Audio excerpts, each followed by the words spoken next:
Pursuant to Special Orders Number Parmo-A3-2025-11-314 dated November 27, 2025, the designation of Police Lieutenant Colonel Alfredo Guminang Ortez Jr.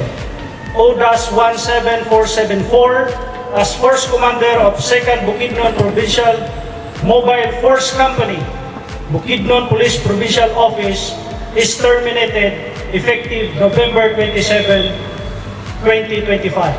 To each and every one of you, from the bottom of my heart, thank you for your support, thank you for your hard work, thank you for your unwavering dedication, and of course, the harmony and camaraderie. I am forever grateful, and it has been an honor to serve alongside with you.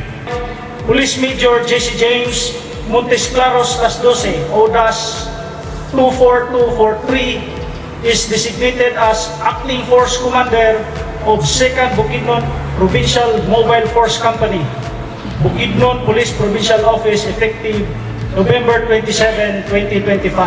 Signed, Oliver S. Navales, Police Colonel, Provincial Director. Being your force commander, I am committed to fulfill my duty and carry my responsibility with strength, courage, and purpose.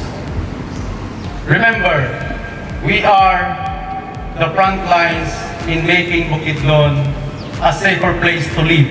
Papasalamatan po today because we gathered here not only to extend our sincere appreciation sa atong outgoing Force Commander, but also would like to welcome also the municipality of Don Carlos sa atong incoming Force Commander. We are confident that with your experience, integrity, and vision that will guide this command to even greater heights. Leadership policing demands courage, fairness, and commitment, and we trust you will uphold these values as you take on this responsibility.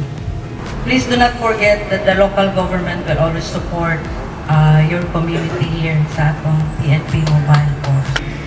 And as a PMFC, it is our primary duty to ensure internal security through counter-insurgency operations, crisis management, and community engagement. Together, we can make a 2nd Provincial Mobile Force Company that is mission-ready, disciplined, and responsive to the security needs of the province of Bukidnon. Our success comes from cooperation, not from individual genius. Daghang salamat. Dalayan na.